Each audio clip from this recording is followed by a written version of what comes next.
Zamy Steynovitz, a brush that touched the sky and fell silent. A culture of art that covered a mind-shattering range. Women, Jewish existence, rich cafe life.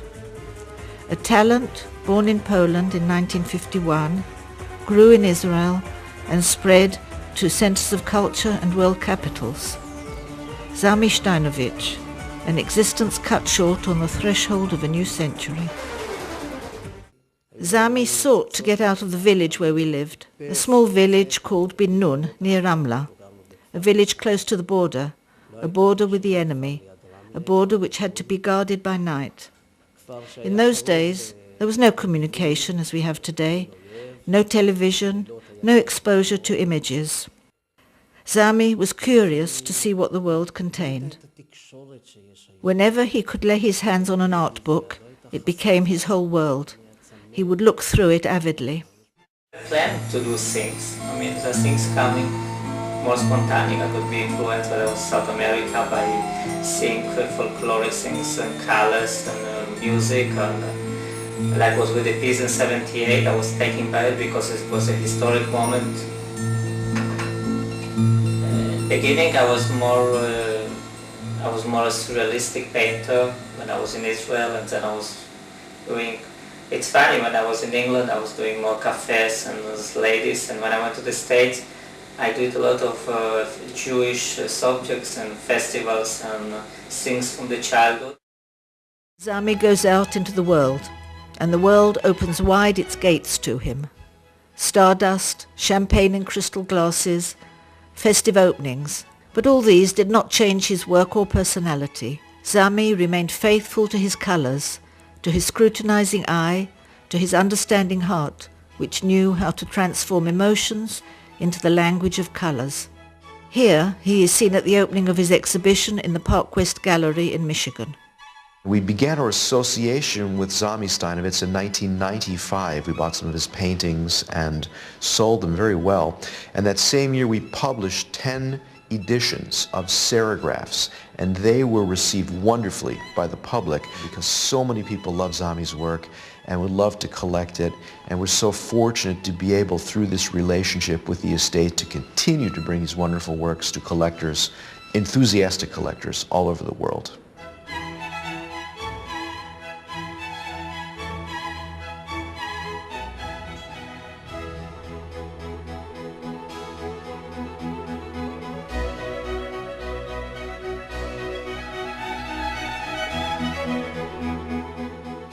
One of the peaks of Zamy's artistic activity was the meeting with Pope John Paul II in the Vatican in Rome. Zamy had been impressed by the personality of Anna Frank, had imprinted her image on a medallion, and had won the blessing of her father, Otto Frank. By chance, this medallion found its way to the Pope, and he invited Zamy to an audience. The international recognition of the head of the Catholic Church reflected the connections in Zamy's personality. Linkages between religions, assimilation of consciousness of the Holocaust, all bound with a special attitude to Jewish values and their dissemination throughout the world. The Pope promised Zamy to visit Israel, and indeed he kept this promise several years later.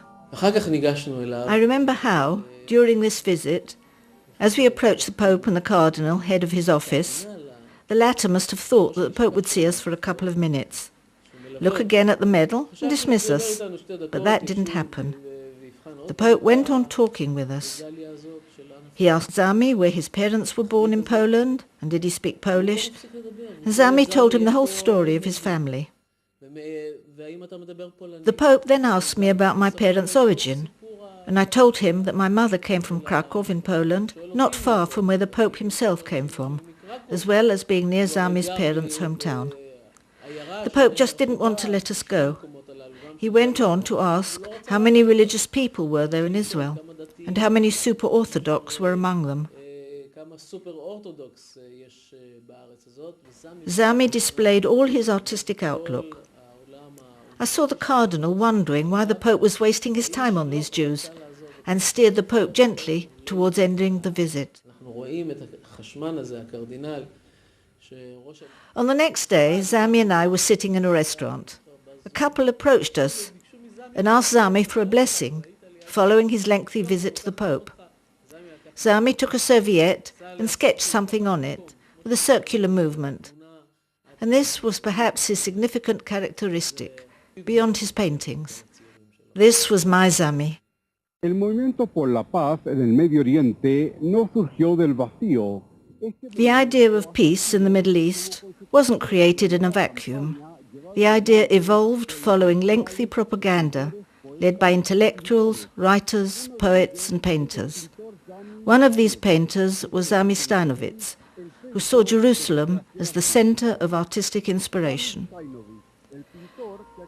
Zamy Steynovitz, the painter, positioned the peace campaign as a central motive of his artistic work and as a message to the leaders of the world. The subjects of his painting were inspired by the contents of Jewish life. His works express a combination of tradition and modernization. And, in the painter's own words, when the peace treaty between Egypt and Israel was signed, I was the first artist invited by Sadat, the Egyptian president, and for this event I prepared a special lithograph on the subject of peace. That was the moment I began to think about peace and work towards it. If all the artists in the world would think about peace and promote it, it would come about much sooner. And each of us, and I think the peace will come much sooner. Zamy spread wide a large canvas of motifs, sometimes contradictory in character. Motifs drawn from various cultures, from different mentalities, stemming, on the one hand, from his own roots, and, on the other, from his world experiences, the world he yearned for. But first and foremost, he was attached to his warm family and to the original environment, Galicia in Poland, and to its folkloric elements, the nigun, tune, the klezmer, Jewish musician, and joyful Hasid, leaping from the ground and aspiring to always be happy.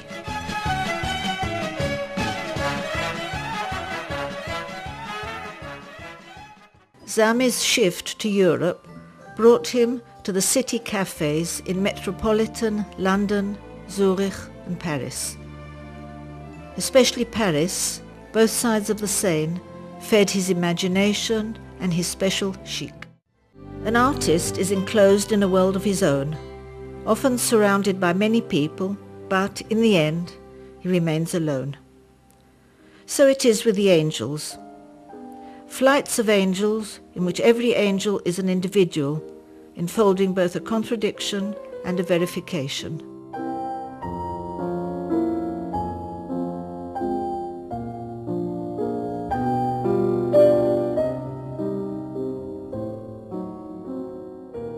Zamy showed a colorful multiculturalism in multi-territorial scenes.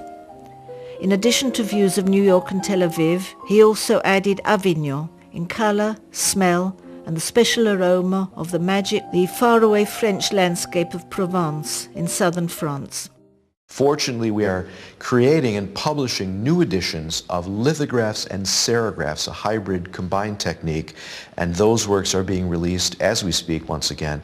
And they also have on the back the signature of Zamy Steynovitz on each example, the estate seal and the estate signature. Zamy wasn't a politician. He avoided friction.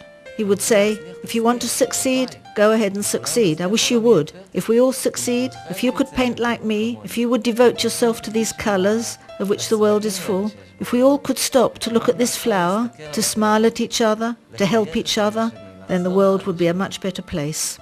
There's plenty of knowledge to share between us, and we could all gain from it.